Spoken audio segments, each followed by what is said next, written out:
우리나라 한국 선수들의 금메달 향연으로 종합 2위라는 쾌거를 달성한 하얼빈 동계 아시안 게임. 이 대회에서 한국 선수들이 부당한 대우를 받았음에도 불구하고 금메달을 따냈다는 사실을 아시나요? 한국 선수들을 응원하는 좋아요 한번 눌러주시고 여러분의 좋아요 버튼에 힘을 얻어 오늘의 이야기를 시작해 보겠습니다. 안녕하세요. 저는 일본에서 피겨스케이팅을 배우고 있는 사쿠라입니다. 아직 어리지만 언젠가는 올림픽 무대에 서는 것이 꿈입니다. 그래서 매일 열심히 연습하고 있습니다. 처음 피겨를 시작한 건 단순히 예뻐 보여서였습니다. 스케이트를 신고 빙판 위에서 미끄러지는 것이 너무 재미있었거든요. 하지만 시간이 지날수록 피겨는 단순한 놀이가 아닌 정말 어려운 스포츠라는 것을 깨닫게 되었습니다. 점프를 하다가 계속 넘어지고 연습이 끝날 때마다 온몸이 쑤셨지만 그래도 포기할 수 없었습니다. 김연아 선수처럼 멋진 선수가 되고 싶었으니까요. 처음 김연아 선수의 연기를 본 순간을 아직도 잊을 수 없습니다. 얼음 위에서 그녀는 마치 한 마리의 백조처럼 날아올랐습니다. 점프 하나하나가 우아했고 스핀을 할 때는 시간이 멈춘 듯 보였습니다. 연기를 마무리한 뒤 그녀가 환하게 웃을 때 저도 모르게 숨을 죽이고 감탄했던 기억이 납니다. 그날 이후 저는 김연아 선수를 롤모델로 삼고 피겨스케이팅을 더욱 열심히 연습했습니다. 하지만 현실은 생각보다 훨씬 더 힘들었습니다. 점프를 익히기 위해 수십 번, 수백 번을 넘어졌고 온몸에 멍이 드는 건 일상이었습니다. 때때로 내가 과연 이 길을 계속 갈 수 있을까 하는 고민도 들었습니다. 그럴 때마다 김연아 선수의 인터뷰를 찾아보며 마음을 다잡곤 했습니다. 넘어지고 또 넘어져도 다시 일어나면 됩니다. 그 말을 되새기며 다시 빙판 위에 섰습니다. 하지만 피겨스케이팅 선수가 되려면 생각보다 해야 할 일이 많습니다. 그냥 빙판 위에서 예쁘게 스케이트를 타는 게 다가 아니었습니다. 일본에서는 피겨를 본격적으로 배우려면 유소년 클럽에 들어가는 것이 필수적입니다. 저는 초등학교 저학년 때부터 유소년 클럽에서 훈련을 시작했습니다. 일본에는 피겨를 배우는 어린 선수들이 많기 때문에 어릴 때부터 경쟁이 치열합니다. 클럽에서는 스케이트 기술만 배우는 게 아닙니다. 점프와 스핀 같은 기본 기술은 물론이고 발레와 현대무용도 같이 배웁니다. 피겨는 단순한 스포츠가 아니라 예술적인 요소도 중요하기 때문에 몸의 움직임을 아름답게 만드는 연습도 필수입니다. 그리고 매년 기술 테스트를 통과해야만 상위 대회에 출전할 수 있습니다. 연령별로 기준이 정해져 있어서 그 기준을 충족하지 못하면 다음 단계로 올라갈 수 없습니다. 훈련도 꽤 힘듭니다. 매일 아침 일찍 일어나서 학교에 가기 전 빙상장에서 훈련을 합니다. 학교 수업이 끝나면 다시 스케이트를 신고 저녁까지 연습합니다. 주말에는 보통 하루 종일 훈련하고 방학 때는 전국에서 모인 선수들과 합숙 훈련을 합니다. 그리고 피겨는 비용이 많이 드는 운동입니다. 빙상장 이용료, 코칭비, 의상 제작비, 음악 편집비까지 정말 많은 돈이 필요합니다. 부모님께서 저를 위해 아낌없이 지원해주고 계시지만 가끔은 죄송한 마음이 들 때도 있습니다. 스케이트화만 해도 몇십만 엔이 넘고 성장할 때마다 새 장비를 사야 하니까요. 또 대회 참가비도 만만치 않기 때문에 부담이 클 수밖에 없습니다. 하지만 부모님은 한 번도 힘든 내색을 하지 않으셨습니다. 사쿠라가 행복하다면 엄마 아빠는 괜찮아. 부모님께서는 항상 이렇게 말씀하시며 저를 응원해 주셨습니다. 새벽부터 저를 빙상장까지 데려다 주시고 연습이 끝나면 피곤하실 텐데도 따뜻한 저녁을 준비해 주셨습니다. 부모님께서 저를 위해 이렇게까지 해주시는데 제가 힘들다고 쉽게 포기할 수 있을까요? 그래서 저는 더 열심히 해야겠다고 다짐했습니다. 부모님의 기대에 보답하기 위해서라도 절대로 쉽게 포기하지 않겠다고요. 그렇게 힘든 훈련을 이어가던 중 코치님께서 저를 불렀습니다. 이번에 하얼빈 동계 아시안 게임을 견학할 기회가 생겼어. 가보고 싶니? 순간 귀를 의심했습니다. 세계적인 선수들의 경기를 직접 볼 수 있는 기회라니. 저는 망설일 이유가 없었습니다. 가고 싶어요. 그렇게 저는 쇼트트랙을 준비하는 친구들과 함께 중국으로 떠나게 되었습니다. 하얼빈에 도착한 후 저는 정말 깜짝 놀랐습니다. 경기장 곳곳에서 한국 선수들이 활약하고 있었기 때문입니다. 사실 한국이 동계 스포츠 강국이라는 건 알고 있었지만 이렇게 직접 보니 정말 다르다는 걸 느꼈습니다. 쇼트트랙 경기장에서 들려오는 함성 소리가 아직도 생생합니다. 한국 선수들이 결승선을 통과할 때마다 관중석에서 환호성이 터져 나왔습니다. 특히 혼성 2000m 계주 경기에서는 한국 대표팀이 압도적인 속도로 질주하며 금메달을 차지했습니다. 여자 1500m와 남자 1500m에서도 한국 선수들이 금메달을 따냈고 여자 500m에서는 한국 선수들이 금, 은, 동메달을 모두 휩쓰는 장면을 직접 보았습니다. 피겨스케이팅 경기는 저에게 더욱 특별한 순간이었습니다.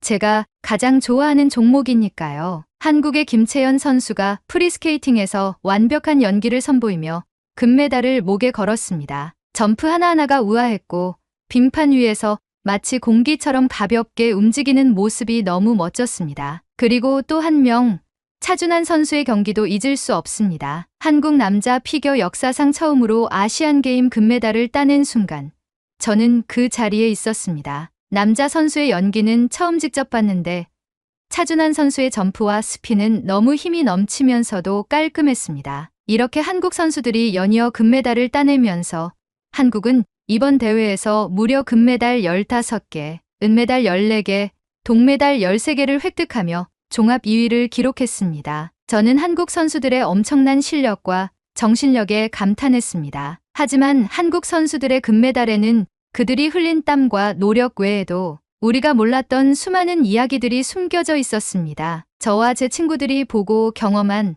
한국 선수들의 금메달에 얽힌 비하인드 스토리를 이제부터 들려드리려고 합니다. 우선 처음으로는 쇼트트랙 훈련장에서 벌어진 일입니다. 하얼빈 동계 아시안게임이 한창 진행되는 동안 저와 친구들은 코치님들의 인솔하에 여러 빙상장을 돌며 훈련과 경기 운영 방식을 견학하고 있었습니다. 우리는 피겨스케이팅뿐만 아니라 쇼트트랙과 아이스하키 같은 종목도 함께 보며 각 나라 선수들이 어떻게 준비하는지 배우고 있었습니다. 그러던 어느 날 쇼트트랙을 준비하는 친구들이 훈련 견학을 다녀온 후 이상한 이야기를 들려주었습니다. 한국 선수들이 연습을 시작하려던 순간 빙상장 관계자가 다가와 갑자기 훈련을 중단하라고 했다는 것이었습니다. 처음에는 그냥 일정 문제라고 생각했습니다. 하지만 친구들의 설명을 듣고 저는 놀랄 수밖에 없었습니다. 빙상장 측에서는 빙상 정비가 필요하다는 이유를 들었다고 했습니다. 그런데 친구들이 직접 본 빙판 상태는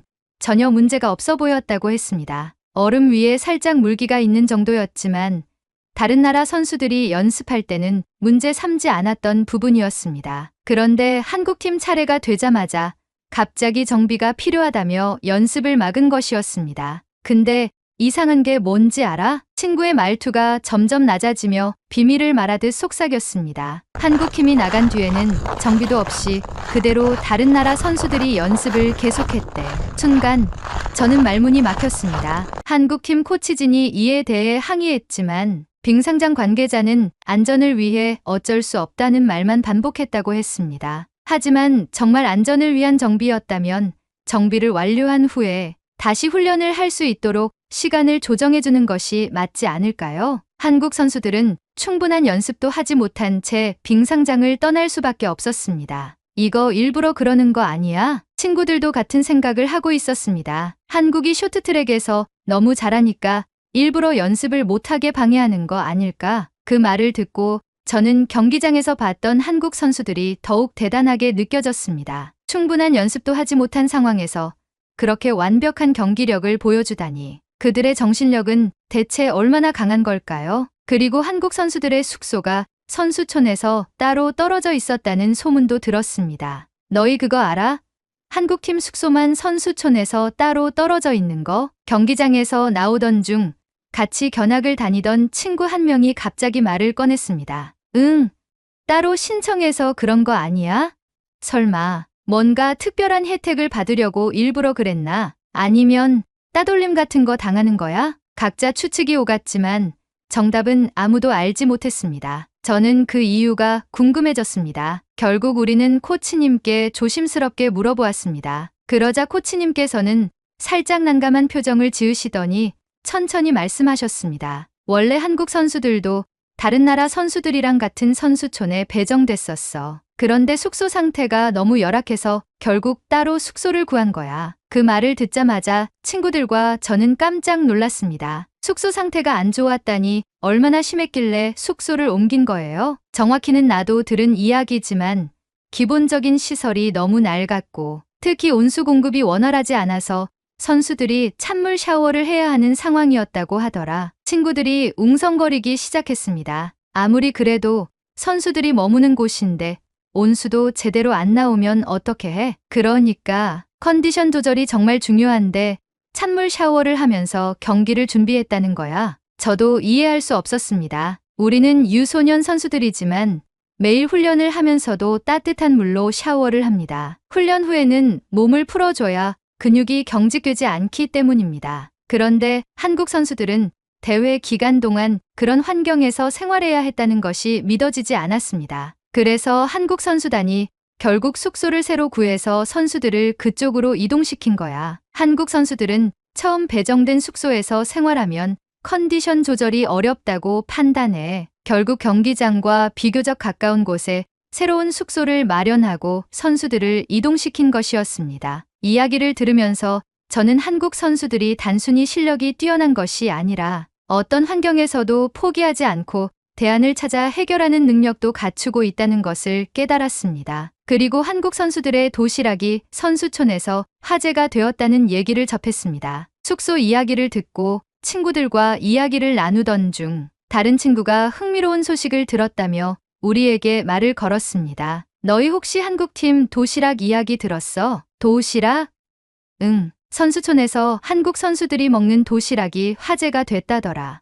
왜? 그게 다른 나라 선수들이 보고 엄청 부러워했대. 그 말을 듣자 친구들이 모두 궁금하다는 듯이 그의 이야기를 집중해서 듣기 시작했습니다. 한국팀이 숙소를 옮기면서 식단 관리도 더 철저하게 하려고 직접 도시락을 준비했대. 근데 그게 선수들 영양을 다 고려해서 만든 거라 엄청 맛있고 균형도 잘 맞췄다고 하더라고. 진짜? 응. 그래서 선수촌에서 이 도시락 이야기가 퍼졌나 봐. 다른 나라 선수들까지 우리도 저렇게 지원해달라고 요청했다던데 이야기를 들으면서 저는 한국 선수들이 정말 대단하다고 느꼈습니다. 어려운 환경에서도 불평하지 않고 스스로 해결책을 찾아 최고의 컨디션을 유지하려고 노력한 것입니다. 이 정도면 한국 선수들이 그냥 강한 게 아니라 진짜 대단한 거 아니야? 친구들이 모두 고개를 끄덕였습니다. 하지만 이것이 끝이 아니었습니다. 저는 이번 견학에서 가장 기대했던 종목인 피겨스케이팅 경기를 관람하기 위해 코치님과 함께 경기장으로 향했습니다. 그리고 그곳에서 저는 또 한 번 충격적인 장면을 보게 되었습니다. 경기가 시작되고 저는 빠르게 이상한 점을 눈치챘습니다. 분위기가 좀 이상한데? 처음엔 그냥 우연인 줄 알았습니다. 하지만 경기가 계속될수록 확신이 들었습니다. 중국 선수가 등장할 때마다 경기장은 숨을 죽인 듯 조용해졌습니다. 점프를 할 때도, 스텝을 밟을 때도, 스핀을 돌 때도 관객석에서는 작은 소리조차 나지 않았습니다. 그리고 연기를 마친 후에는 엄청난 환호성이 쏟아졌습니다. 그런데 다른 나라 선수들이 등장하자 분위기는 완전히 달라졌습니다. 관중들은 잡담을 하기 시작했고 핸드폰을 만지작거리는 소리가 여기저기서 들렸습니다. 심지어 일부 관객들은 경기 도중 의도적으로 시끄러운 소리를 내기도 했습니다. 뭐야, 이거 일부러 그러는 거 아니야? 그런 생각이 들기 시작한 순간 가장 심한 방해가 벌어졌습니다. 피겨스케이팅에서 점프와 점프 사이의 연결 동작, 즉 브릿지 구간은 연기의 흐름을 결정짓는 중요한 요소입니다. 이 구간에서 관객들은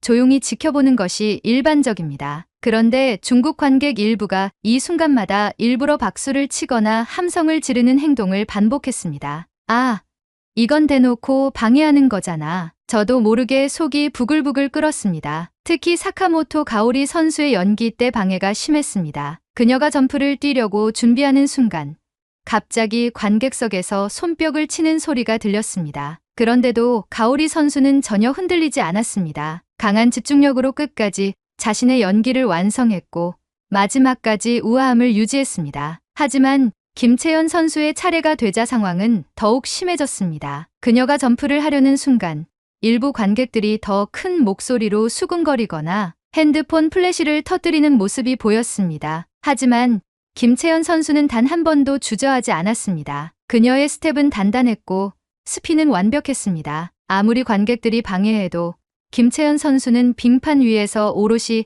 자신의 연기에만 집중하고 있었습니다. 이게 진짜 강한 선수구나. 그 모습을 보며 저는 다시 한번 감탄했습니다. 쇼트 프로그램 1위는 일본 선수, 1위 사카모토 가오리, 2위 김채연. 결과를 보자 일본 응원석에서 큰 환호가 터졌습니다. 저도 기뻤습니다. 우리나라 선수가 1위를 했으니까요. 하지만 마음 한편이 묘했습니다. 김채연 선수의 연기는 너무나도 완벽했거든요. 뭐지? 왜 나는 가오리 선수를 응원하면서도 김채연 선수의 연기에 더 감탄하고 있지? 김채연 선수의 점프는 가벼웠고 회전은 정교했습니다. 그리고 무엇보다도 그녀의 연기에는 이상한 마법 같은 것이 있었습니다. 관중의 시선을 사로잡는 힘. 빙판 위에서 모든 것이 자연스럽고 그녀가 점프를 할 때마다 마치 시간이 멈춘 것 같은 느낌. 김채연 선수 뭔가 특별한데? 저는 속으로 그렇게 생각했습니다. 하지만 일본 대표 선수를 응원하는 입장에서 겉으로 내색할 수는 없었죠. 저는 마음을 다잡고 프리스케이팅에서 두 선수의 멋진 경기를 기대하기로 했습니다. 며칠 후 프리스케이팅이 시작되기 전 저는 두 선수의 대결이 정말 기대되었습니다. 가오리 선수가 1위를 유지할 수 있을까? 김채연 선수는 쇼트 프로그램에서 실수했지만 프리스케이팅에서 역전할 수 있을까? 그리고 경기 시작. 먼저 사카모토 가오리 선수가 연기를 펼쳤습니다. 그녀는 안정적인 경기력을 보여주었고 모든 점프를 무난하게 성공시켰습니다. 연기 도중 마지막에 작은 흔들림이 있긴 했지만 전체적으로 훌륭한 퍼포먼스였습니다. 점수가 발표되자 환호성이 터졌습니다. 이제 김채연 선수 차례다. 김채연 선수가 빙판 위에 서자 경기장에는 묘한 긴장감이 흘렀습니다. 저는 숨을 죽였고 주변의 소음도 모두 사라진 듯 했습니다. 그녀의 움직임 하나하나에 저도 모르게 시선이 고정되었습니다. 조명이 그녀를 감싸자 빙판 위에는 금빛 그림자가 부드럽게 번졌습니다. 마치 그녀만을 위한 무대가 만들어진 것처럼 김채연 선수는 단단한 표정으로 자신의 연기를 시작했습니다. 부드럽게 스케이트 날을 밀어내며 속도를 올리더니 도약하는 순간 그녀는 공기처럼 가벼워 보였습니다. 마치 빙판 위에 떠오른 깃털 같았습니다. 회전하는 동안 완벽한 중심을 유지했고 착지할 때는 충격 없이 스르륵 미끄러져 나갔습니다. 그리고 마지막 점프.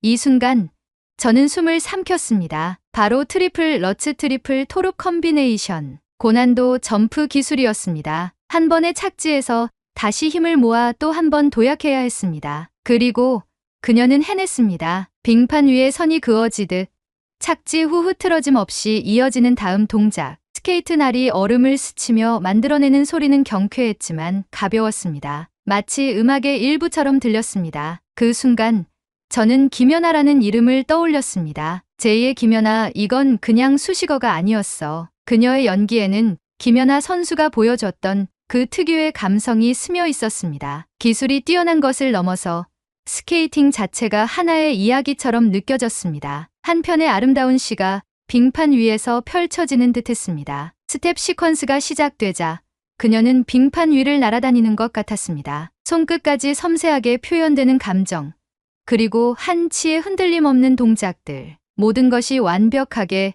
조화를 이루고 있었습니다. 스핀. 그녀의 몸이 중심을 축으로 돌기 시작하더니 점점 속도를 높였습니다. 그리고 마치 시간이 멈춘 듯 마지막 한 바퀴에서 정지한 순간 관중석에서 숨을 들이마시는 소리가 들렸습니다. 연기의 마지막. 그녀는 우아하게 한 손을 들어 올리며 마무리했습니다. 단 몇 초의 정적.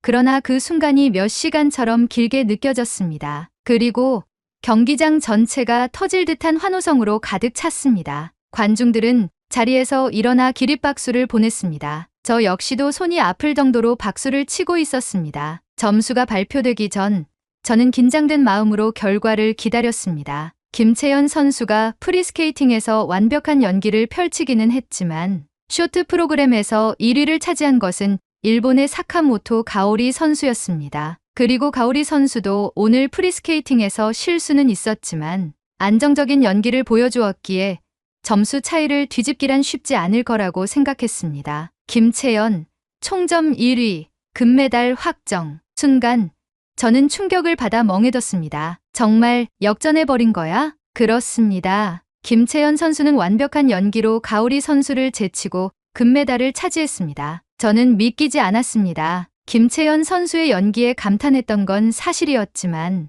같은 일본 선수인 가오리 선수가 1위를 지키길 바라는 마음도 있었습니다. 그런데 지금 제 가슴은 이상하게 두근거리고 있었습니다. 제가 방금 목격한 것은 단순한 승부가 아니었습니다. 기술과 연기를 넘어 김채연 선수는 빙판 위에서 한 편의 예술을 완성했고 그 결과가 그대로 점수에 반영된 것이었습니다. 환호성 속에서 김채연 선수는 조용히 고개를 숙이며 감정을 누르는 듯 보였습니다. 그 모습이 너무 아름다웠습니다. 김채연 선수 정말 대단하다. 저는 가오리 선수를 응원하고 있었지만 지금 이 순간만큼은 솔직해지고 싶었습니다. 김채연 선수, 당신이 오늘 최고의 선수입니다. 그녀의 연기는 단순히 기술적으로 뛰어난 것을 넘어 빙판 위에서 자신의 존재를 증명하는 하나의 예술이었습니다. 그리고 저는 그 연기를 보고 감탄했을 뿐만 아니라 가슴 깊이 울림을 받았습니다. 경기가 끝난 후 코치님의 지인을 통해 저는 김채연 선수를 직접 만날 기회를 얻었습니다. 그녀를 마주한 순간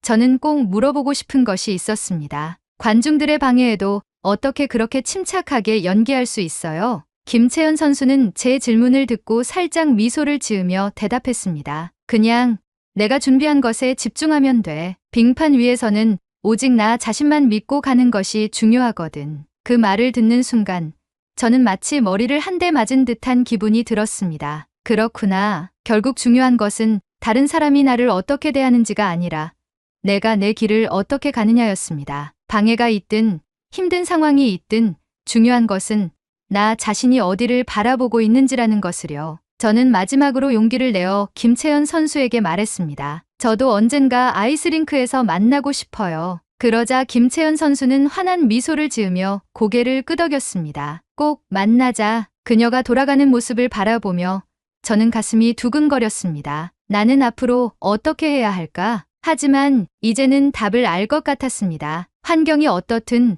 방해가 있든 나는 내가 준비한 것에 집중할 거야. 빙판 위에서 오직 제 자신만을 믿고 더 나은 선수가 되기 위해 노력할 것입니다. 그리고 언젠가 김채연 선수와 같은 무대에서 다시 만나기를 간절히 꿈꾸게 되었습니다. 하얼빈 동계 아시안게임을 통해 저는 단순히 경기 운영 방식이나 기술적인 부분을 배우러 왔지만 결국 가장 큰 가르침을 얻은 것은 빙판 위에서 버티는 법, 그리고 진정한 선수로서의 태도였습니다. 한국 선수들은 대회 내내 여러 가지 어려움 속에서도 흔들리지 않고 자신의 길을 걸어갔습니다. 쇼트트랙 훈련을 방해받고 선수촌의 열악한 환경 속에서도 컨디션을 유지하기 위해 최선을 다했으며 경기장에서는 관중들의 노골적인 방해 속에서도 묵묵히 자신이 준비한 것을 보여주었습니다. 그들의 모습을 보며 저는 깨달았습니다. 진정한 챔피언이란 실력만 뛰어난 것이 아니라 어떤 상황에서도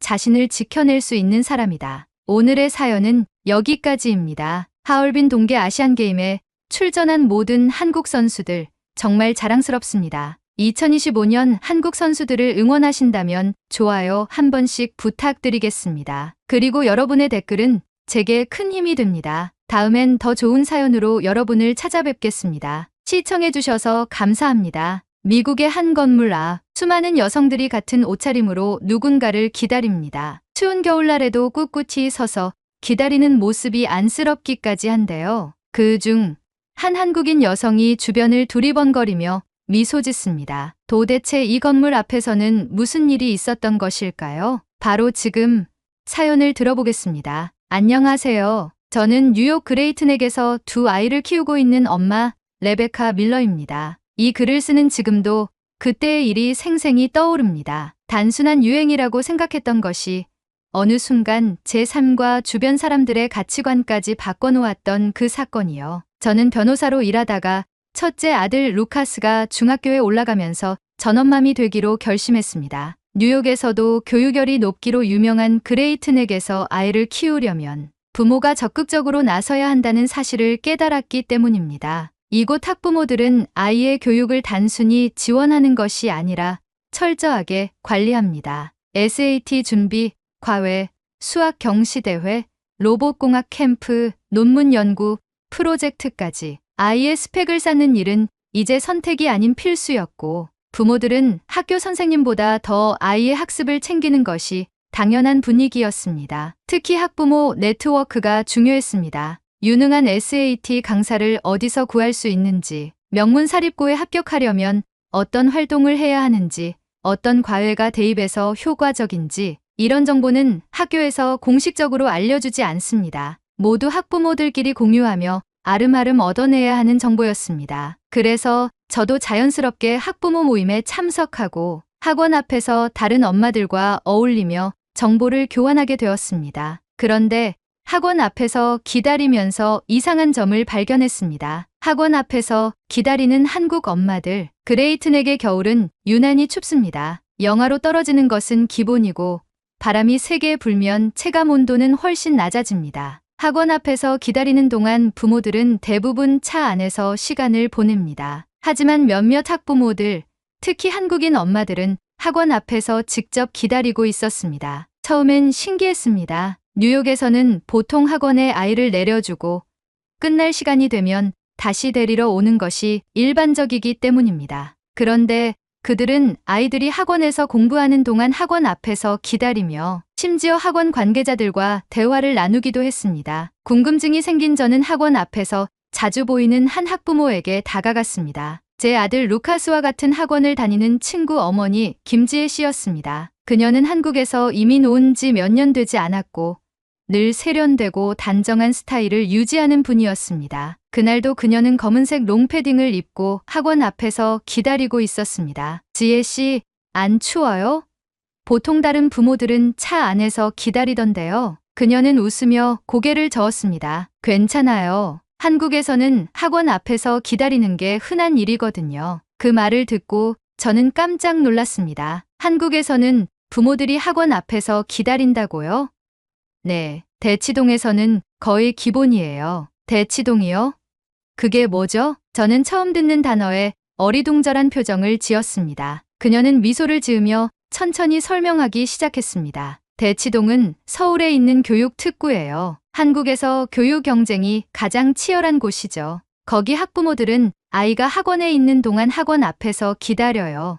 왜요? 아이들이 학원에서 나왔을 때 바로 필요한 걸 지원해 주기 위해서요. 그 말을 듣고 저는 놀라움을 감출 수 없었습니다. 한국 학부모들은 단순히 아이를 데리러 오는 것이 아니라 학원 앞에서 기다리면서 아이가 끝나자마자 바로 학습을 도와주는 역할까지 하고 있었습니다. 김지혜 씨는 말을 이어갔습니다. 예를 들면 아이가 학원에서 배운 내용을 바로 복습할 수 있도록 필기 내용을 정리해 준다든지 다음 수업을 준비할 수 있도록 책을 건네준다든지 해요. 학원 수업이 끝나면 바로 과외를 가거나 도서관에서 복습을 해야 하니까요. 저는 순간 충격을 받았습니다. 그동안 저는 루카스가 학원에서 알아서 공부하고 알아서 준비해야 한다고 생각했습니다. 하지만 한국 부모들은 아이들의 학습을 철저하게 관리하고 즉각적인 서포트를 제공하는 것이 기본이었습니다. 그런데 더욱 놀라운 사실이 있었습니다. 그럼 대치동에서는 모든 부모들이 이렇게 학원 앞에서 기다리는 거예요? 김지혜 씨는 고개를 끄덕이며 말을 이었습니다. 네, 그래서 겨울이 되면 학원 앞은 롱패딩을 입은 학부모들로 가득 차요. 그제야 저는 그녀가 늘 검은색 롱패딩을 입고 있었던 이유를 알 것 같았습니다. 그리고 문득 학원 앞을 둘러보니 그레이트넥에서도 롱패딩을 입고 서 있는 한국인 엄마들이 점점 늘어나고 있었습니다. 그때까지만 해도 저는 그저 따뜻한 패딩을 입었을 뿐이라고 생각했습니다. 하지만 그 결정이 어떤 결과를 가져올지 저는 전혀 예상하지 못했습니다. 김지혜 씨와 대화를 나눈 후 저는 머릿속이 복잡해졌습니다. 아이들이 학원에서 나오자마자 바로 학습을 도와준다고? 솔직히 저는 처음엔 이해가 되지 않았습니다. 미국에서는 아이들을 학원에 보내면 공부는 아이가 스스로 하는 것이라는 인식이 강합니다. 부모는 지원하는 역할일 뿐 학습을 직접 챙기거나 개입하는 것은 과보호로 여겨지기 때문입니다. 하지만 김지혜 씨의 설명을 듣고 보니 한국에서는 학원에서 배운 내용을 최대한 효율적으로 활용할 수 있도록 부모가 적극적으로 도와주는 것이 기본적인 문화였습니다. 저는 집으로 돌아온 후에도 이 생각을 떨칠 수 없었습니다. 나도 루카스를 좀 더 적극적으로 서포트해야 하는 게 아닐까? 그리고 며칠 후 저는 결심했습니다. 그날 저녁 저는 한국 엄마들처럼 학원 앞에서 루카스를 기다려보기로 했습니다. 날씨는 영하로 떨어졌고 차 안에 앉아있고 싶은 마음이 굴뚝 같았지만 저는 김지혜 씨가 했던 말을 떠올리며 루카스를 기다렸습니다. 학원 앞에는 이미 몇 명의 한국인 엄마들이 서 있었습니다. 그들은 두꺼운 롱패딩을 입고 있었고 손에는 노트와 펜이 들려 있었습니다. 아이들이 학원에서 나오면 바로 오늘 배운 내용을 정리해주거나 복습할 내용을 체크해주는 모습이었습니다. 저는 조심스럽게 김지혜 씨에게 다가갔습니다. 지혜 씨, 저도 한번 이렇게 해보려고요. 방법 좀 알려줄 수 있어요? 김지혜 씨는 놀란 듯 저를 바라보더니 미소를 지으며 고개를 끄덕였습니다. 좋아요. 처음에는 어색할 수 있지만 금방 익숙해질 거예요. 그날 저는 김지혜 씨를 따라하며 학원 앞에서 기다렸습니다. 울코트를 입고 목도리와 장갑까지 했는데도 불구하고 추위는 제 몸을 에워쌌습니다. 한국인 엄마들이 왜 롱패딩을 입는지 절실히 깨달은 순간이었죠. 그렇게 추위와 사투를 하던 중 루카스가 학원에서 나왔습니다. 저는 그에게 다가가 조심스럽게 말했습니다. 루카스, 오늘 배운 내용 중 어려웠던 거 있어? 엄마랑 정리해볼까? 루카스는 처음엔 당황한 듯 저를 바라보았지만 곧 천천히 오늘 배운 개념을 설명하기 시작했습니다. 그 순간 저는 깨달았습니다. 이렇게 하면 아이가 학원에서 배운 내용을 더 오래 기억할 수 있겠구나. 처음엔 단순히 학부모들 사이에서 정보 교환을 하기 위해 학원 앞에 나왔지만 점점 이 방식이 실제로 효과적이라는 것을 몸소 느끼게 되었습니다. 그리고 이 변화는 저만의 변화로 끝나지 않았습니다. 그날 이후 저는 학원 앞에서 기다리는 습관을 들이기 시작했습니다. 추운 날씨 속에서 살아남기 위해 저는 롱패딩을 구매해서 입고 다른 한국인 엄마들과 함께 서 있었습니다. 그런데 어느 날 학부모 모임에서 알고 지낸 캐서린이 제 모습을 보고 깜짝 놀란 얼굴로 다가왔습니다. 레베카, 너 왜 여기 서 있어? 차 안에 있지 않고? 저는 쑥스러운 듯 웃으며 대답했습니다. 그냥 한국 엄마들처럼 루카스를 서포트해 보려고. 캐서린은 이해가 되지 않는다는 듯 고개를 갸웃했습니다. 서포트? 어떻게? 아이들이 학원에서 배운 걸 바로 복습할 수 있도록 돕는 거야. 학원에서 나오자마자 오늘 배운 내용을 정리해주면 기억에 오래 남는다고 하더라고. 캐서린은 흥미롭다는 듯 제 말을 들었습니다. 그리고 며칠 후 그녀 역시 학원 앞에서 기다리기 시작했습니다. 그렇게 미국 학부모들 사이에서도 한국식 학원 서포트 방식이 조금씩 퍼져가기 시작했습니다. 시간이 지나면서 학원 앞에서 기다리는 미국 학부모들이 점점 늘어나기 시작했습니다. 처음에는 몇몇 엄마들만 관심을 보였지만 어느새 많은 부모들이 아이들이 학원에서 나오자마자 복습을 돕는 시스템을 따라하기 시작했습니다. 그리고 자연스럽게 모두가 롱패딩을 입고 학원 앞에서 기다리는 모습이 흔해졌습니다. 한파가 몰아치는 날에도 학부모들은 롱패딩을 입고 학원 앞에 서 있었습니다. 그들은 아이들에게 따뜻한 음료를 건네고 노트를 펴서 오늘 어떤 부분이 어려웠어? 라고 물었습니다. 저는 이 모습을 보며 묘한 기분이 들었습니다. 처음에는 한국 엄마들만 하던 일이었는데 이제는 그레이트넥의 엄마들도 점점 이 문화를 받아들이고 있었습니다. 그레이트넥 학부모들 사이에서 한국식 학원 서포트 방식이 유행처럼 번지고 있었습니다. 아이들이 학원에서 배운 내용을 바로 복습하면 확실히 기억을 더 잘하는 것 같아. 우리도 학원 앞에서 기다리면서 바로 정리해주는 게 좋겠어. 학부모들끼리의 대화 주제도 바뀌기 시작했습니다. 어떤 학원이 좋은지, 어떤 과외가 효과적인지 묻던 대화가 서포트를 더 효율적으로 하는 방법에 집중되기 시작한 것입니다. 그리고 자연스럽게 이 문화를 받아들이는 부모들이 점점 늘어났습니다. 저도 어느새 롱패딩을 입고 학원 앞에서 루카스를 기다리는 것이 습관이 되어 있었습니다. 손에는 작은 노트를 들고 있었고 루카스가 학원에서 나오는 즉시 그날 배운 내용을 확인하고 정리해주는 것이 당연한 일이 되었습니다. 그러던 어느 날 저는 이상한 점을 느끼기 시작했습니다. 처음에는 단순히 아이들을 더 잘 서포트하기 위한 문화였지만 분위기가 점점 달라지고 있었습니다. 어느 날 학부모 모임에서 캐서린이 저에게 말을 걸었습니다. 레베카, 몽클레어 롱패딩 입었네? 어디서 산 거야? 응. 그냥 따뜻해서 입고 나온 건데 요즘 학원 앞에 오래 서 있다 보니까. 캐서린은 고개를 끄덕이며 주위를 둘러보더니 조용히 속삭이듯 말했습니다. 요즘 다들 명품 패딩 입더라. 처음에는 그냥 아무 패딩이나 입었는데 이제는 브랜드도 신경 쓰는 분위기야. 그 말을 듣고 저는 학원 앞을 둘러보았습니다. 정말로 대부분의 학부모들이 롱패딩을 입고 있었고 그 패딩들의 브랜드가 눈에 띄게 명품 브랜드로 바뀌어 있었습니다. 몇 달 전까지만 해도 실용성을 위해 롱패딩을 입던 모습이었지만 이제는 누가 더 좋은 패딩을 입고 있느냐가 하나의 기준이 되고 있는 듯한 느낌이 들었습니다. 학부모들 사이에서 이런 대화가 오가기 시작했습니다. 올해는 몽클레어가 대세래. 대치동에서는 요즘 무슨 어클이 유행이라던데 우리도 그런 거 입어야 하나? 한국 엄마들은 롱패딩도 매년 새 걸로 바꾼다던데 우리도 그렇게 해야 할까? 저는 이 대화를 듣고 처음으로 이상한 기류를 감지했습니다. 분명 처음에는 단순히 아이들을 서포트하기 위해 학원 앞에서 기다리는 문화였는데 어느새 누가 더 교육에 열정적인 부모인가를 보여주는 경쟁의 장이 되어버리고 있었습니다. 저는 예상치 못한 학부모들의 변화에 당황했습니다. 단순히 따뜻하기 위해 입은 롱패딩인데 마치 브랜드를 과시하기 위해 입은 사람처럼 되어버린 기분이었습니다. 그리고 이 변화는 점점 더 뚜렷해졌습니다. 몇 주 후 저는 학원 앞에서 김지혜 씨를 다시 만났습니다. 그녀는 여전히 익숙한 검은색 롱패딩을 입고 있었고 제게 다가와 웃으며 말을 건넸습니다. 레베카, 잘 지냈어요? 네.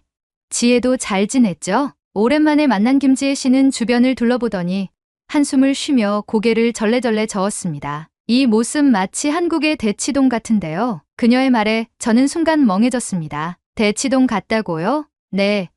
대치동에서도 처음에는 학부모들이 아이들 서포트를 위해 학원 앞에서 기다리기 시작했죠. 그런데 나중에는 그게 학부모들 간에 보이지 않는 경쟁이 되어버렸거든요. 그녀는 잠시 저를 바라보다가 말을 이었습니다. 처음에는 정말 순수한 목적에서 시작되지만 시간이 지나면 어떤 부모가 더 우월한 입장에서 아이들의 교육에 열정적인가를 보여주려는 경쟁으로 변해요. 결국 아이들을 돕기 위한 게 아니라 학부모들끼리 서로를 의식하는 일이 되어버리는 거죠. 그 말을 듣고 저는 순간 머리가 복잡해졌습니다. 저는 처음에 아이를 더 잘 서포트하기 위해 학원 앞에서 기다리기 시작했습니다. 그러나 지금은 정말 교육을 위한 행동을 하고 있는 걸까? 김지혜 씨의 말이 계속 머릿속에서 맴돌았습니다. 그날 이후 저는 다시 한번 학원 앞의 분위기를 유심히 살펴보았습니다. 명품 롱패딩을 입은 학부모들, 서로 자연스럽게 브랜드를 확인하는 눈빛, 어떤 패딩을 입느냐가 아이를 서포트하는 부모로서의 열정을 증명하는 듯한 분위기. 어느 날 학부모들끼리 이런 대화를 나누는 소리를 들었습니다. 우리만 롱패딩 안 입으면 좀 뒤처지는 것처럼 보이지 않을까? 학부모 모임에서도 다들 명품 패딩 입고 오더라. 그제야 저는 깨달았습니다. 이제 이곳 뉴욕 그레이트넥에서도 대치동에서 벌어지는 학부모 경쟁의 모습이 재현되고 있다는 것을요. 저는 롱패딩을 내려다보며 생각했습니다. 나는 무엇을 위해 이러고 있는 걸까? 김지혜 씨는 저를 조용히 바라보다가 마지막으로 한마디를 남겼습니다. 레베카, 아이들을 위해 시작한 일이었잖아요. 하지만 지금 진짜 중요한 게 뭐였는지 잊고 있는 건 아닐까요? 김지혜 씨의 말을 듣고 난 후 저는 집으로 돌아와 거울 앞에 섰습니다. 나는 무엇을 위해 이러고 있는 걸까? 거울 속에 저는 몽클레어 롱패딩을 입고 있었습니다. 고급스러운 패딩, 세련된 디자인, 그리고 그 패딩을 둘러싼 수많은 학부모들의 시선이 떠올랐습니다. 처음에는 단순히 아이를 더 잘 서포트하고 싶어서 학원 앞에서 기다리기 시작했습니다. 그런데 어느새 저는 다른 엄마들이 입는 패딩 브랜드를 신경 쓰고 있었고 나도 모르게 학부모들 사이에서 눈에 띄지 않는 것을 경계하는 사람이 되어 있었습니다. 처음 학원 앞에서 서 있었을 때와는 달리 이제는 패딩 브랜드에 따라 학부모들 사이에서 보이지 않는 구분이 생기고 있다는 사실을 깨닫고 있었습니다. 그제야 저는 깊이 깨달았습니다. 이건 내가 원했던 모습이 아니야. 그날 밤, 저는 오랜만에 루카스와 제대로 된 대화를 나누었습니다. 루카스, 학원에서 엄마가 기다리고 있는 거 내가 보기엔 어때? 루카스는 잠시 생각하더니 조심스럽게 말했습니다. 처음엔 좀 어색했는데 사실 나쁘진 않았어. 학원 끝나고 바로 복습할 수 있어서 좋았고. 저는 고개를 끄덕였습니다. 그렇구나. 그런데 요즘 엄마가 좀 이상해진 것 같진 않아? 루카스는 멈칫하더니 고개를 갸웃했습니다. 이상해진다고? 무슨 뜻이야? 저는 한숨을 쉬며 몽클레어 패딩에 소매를 쓰다듬었습니다. 처음엔 엄마가 널 돕고 싶어서 학원 앞에서 기다리기 시작했어. 그런데 점점 다른 엄마들이 뭘 입는지, 어떻게 행동하는지를 신경 쓰게 됐던 것 같아. 루카스는 그제야 이해한 듯 웃으며 말했습니다. 엄마, 그거 알아? 사실 학원 다니는 애들은 엄마들이 뭘 입고 있는지 신경도 안 써. 저는 순간 멍해졌습니다. 그래? 응, 그냥 빨리 학원 끝나고 집에 가서 쉬고 싶다는 생각밖에 안 해. 근데 엄마들이 그러는 거 보면서 조금 신기하긴 했어. 패딩 브랜드 같은 거, 그런 게 왜 중요한지 이해가 안 갔거든. 그 순간 저는 스스로가 얼마나 부질없는 것에 신경 쓰고 있었는지를 깨달았습니다. 다음 날 저는 오랜만에 몽클레어 패딩이 아닌 작년에 입던 평범한 패딩을 꺼내 입었습니다. 그 패딩은 더 이상 최신 유행도 아니었고 고급 브랜드도 아니었지만 여전히 충분히 따뜻했습니다. 그리고 무엇보다도 이제는 남들의 시선을 신경 쓰지 않기로 결심했기 때문에 더 편안하게 느껴졌습니다. 학원 앞에 도착했을 때 다른 학부모들은 여전히 명품 롱패딩을 입고 있었습니다. 몇몇 엄마들은 제가 예전 패딩을 입은 모습을 보고 미묘한 표정을 지었지만 저는 개의치 않았습니다. 그날 저는 루카스가 학원에서 나올 때까지 평소처럼 기다렸습니다. 그가 문을 나서는 순간 저는 다가가 말했습니다. 오늘 배운 거 중에 어려운 부분 있었어. 루카스는 고개를 끄덕이며 문제집을 꺼냈고 저는 그와 함께 학원 앞 벤치에 앉아 이야기를 나누었습니다. 그러는 동안 저는 문득 주변을 둘러보았습니다. 학부모들은 여전히 롱패딩을 입고 서 있었고 여전히 서로의 패딩 브랜드를 은근히 신경 쓰는 분위기였습니다. 하지만 저는 이제 그 경쟁 속에 휘말리고 싶지 않았습니다. 그때 김지혜 씨가 다가와 웃으며 말했습니다. 레베카, 드디어 패딩을 벗었네요. 저는 웃으며 대답했습니다. 네. 이제 정말 중요한 게 뭔지 알 것 같아요. 그 후로 저는 학원 앞에서 아이를 기다리는 방식도 조금씩 바꾸기 시작했습니다. 예전처럼 매일 학원 앞에서 기다리기보다는 루카스가 필요할 때만 적절히 도와주기로 했습니다. 어떤 날은 학원 앞에서 기다리며 복습을 도왔고 어떤 날은 루카스가 스스로 정리할 수 있도록 믿어주었습니다. 그리고 무엇보다도 패딩 브랜드 같은 사소한 것에 더 이상 신경 쓰지 않기로 했습니다. 시간이 지나면서 저뿐만 아니라 몇몇 학부모들도 변화하기 시작했습니다. 서서히 누가 더 열정적인 부모인가를 과시하는 경쟁에서 벗어나 진짜 중요한 것에 집중하려는 분위기가 만들어지기 시작했습니다. 몇 달 후 저는 다시 김지혜 씨를 만났습니다. 그녀는 여전히 검은색 롱패딩을 입고 있었지만 오늘은 무언가 달라 보였습니다. 지혜 씨, 저 이제야 깨달았어요. 결국 가장 중요한 건 아이에게 실질적으로 도움이 되는 방식으로 서포트하는 거였어요. 그러자 김지혜 씨는 조용히 웃으며 잠시 생각에 잠긴 듯 했습니다. 레베카, 한국에서는 교육이 단순히 개인의 노력만으로 되는 게 아니라고 생각하는 부모들이 많아요. 어떤 의미죠? 입시 경쟁이 워낙 치열하다 보니까요. 한국에서는 아이가 좋은 대학에 가기 위해선 부모도 함께 노력해야 한다는 인식이 강해요. 단순히 학비를 대주는 것이 아니라 아이가 공부할 환경을 조성하고 계획을 짜고 감정적으로도 서포트하는 게 중요하다고 생각하는 거죠. 저는 순간 할 말을 잃었습니다. 미국에서도 부모가 아이의 교육을 지원하는 것은 당연한 일이지만 부모도 함께 노력해야 한다는 개념은 한국과 조금 달랐기 때문입니다. 김지혜 씨는 미소를 지으며 말을 이어갔습니다. 그래서 대치동에서는 부모들이 아이와 함께 고생한다고 표현하기도 해요. 밤늦게까지 학원 앞에서 기다리는 것도 시험 기간이면 부모도 밤을 새워가며 아이의 컨디션을 챙기는 것도 흔한 일이에요. 그냥 아이 혼자 공부하는 게 아니라 부모도 그 과정을 같이 겪는 거죠. 그 말을 듣자 저는 그동안 한국 학부모들이 보여줬던 행동들이 새롭게 느껴졌습니다. 그럼 대치동에서는 부모들이 아이들과 거의 한 몸처럼 움직이는 거네요. 김지혜 씨는 고개를 끄덕였습니다. 맞아요. 예를 들어 한국에서는 고등학생이 새벽 한두 시에 학원을 끝내고 나오면 부모들이 차에서 기다리고 있어요. 그리고 집에 가는 동안 바로 복습을 시키죠. 오늘 배운 내용 중에서 가장 어려웠던 게 뭐야? 이렇게요. 저는 놀란 표정으로 그녀를 바라보았습니다. 미국에서는 그렇게까지 하는 부모는 거의 없어요. 여기서는 결국 아이 스스로 해야 한다는 인식이 강하니까요. 그렇죠. 한국에서도 당연히 아이 스스로 공부해야 한다고 생각해요. 하지만 부모가 곁에서 서포트하면 더 좋은 결과를 낼 수 있다고 믿는 거예요. 그리고 그렇게라도 하지 않으면 남들보다 뒤처진다고 생각하는 부모들도 많아요. 남들보다 뒤처진다고요? 네. 한국의 입시는 상대 평가라서 단순히 내가 잘하면 된다가 아니라 다른 사람보다 더 잘해야 한다는 개념이 강해요. 그러다 보니 부모들도 자연스럽게 경쟁에 뛰어들게 되는 거죠. 저는 그 말을 듣고 문득 최근 학부모들 사이에서 롱패딩 브랜드 경쟁이 벌어지는 모습이 떠올랐습니다. 김지혜 씨는 제 표정을 읽었는지 고개를 끄덕이며 말을 이어갔습니다. 그래서 처음에는 순수하게 시작된 학원 서포트도 나중에는 부모들끼리 비교하고 경쟁하는 형태로 변질될 때가 많아요. 결국 한국에서 교육은 아이 혼자만의 싸움이 아니라 부모와 아이가 함께 이겨나가는 과정이니까요. 그 순간 저는 깨달았습니다. 그동안 저는 루카스를 돕기 위해 학원 앞에서 기다렸지만 어느새 그 이상한 경쟁 속에 휘말려 있었던 것입니다. 패딩 브랜드, 학부모들 간의 분위기, 누가 더 열정적인 부모인가에 대한 무언의 압박. 처음에는 단순히 아이를 도와주기 위해 시작했던 일이었지만 어느새 저도 남들이 하는 방식에 맞춰 따라가는 것이 당연하게 느껴지고 있었습니다. 저는 다시 한번 김지혜 씨를 바라보았습니다. 그럼 지혜 씨는 어떻게 생각하세요?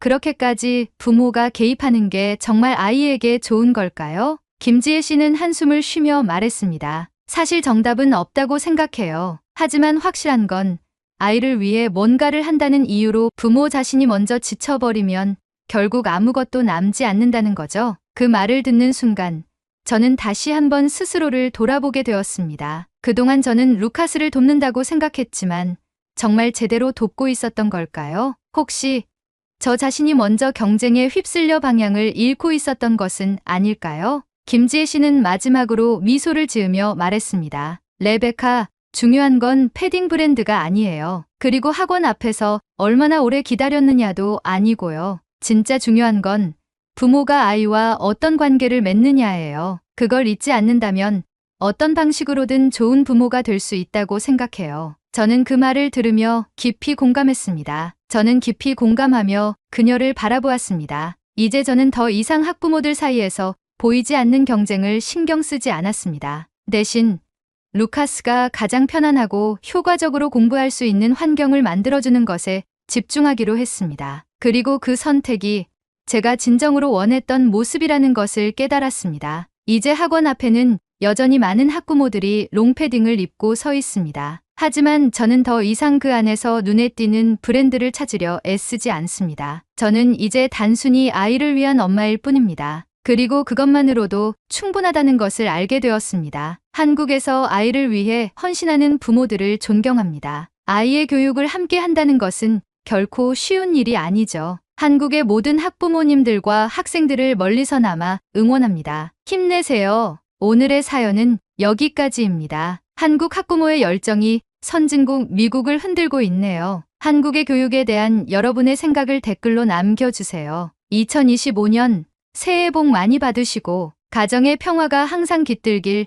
진심으로 바라겠습니다. 오늘의 이야기가 마음에 드셨다면 좋아요 한 번씩 부탁드리겠습니다. 그리고 여러분의 댓글은 제게 큰 힘이 됩니다. 다음엔 더 좋은 사연으로 여러분을 찾아뵙겠습니다. 시청해주셔서 감사합니다.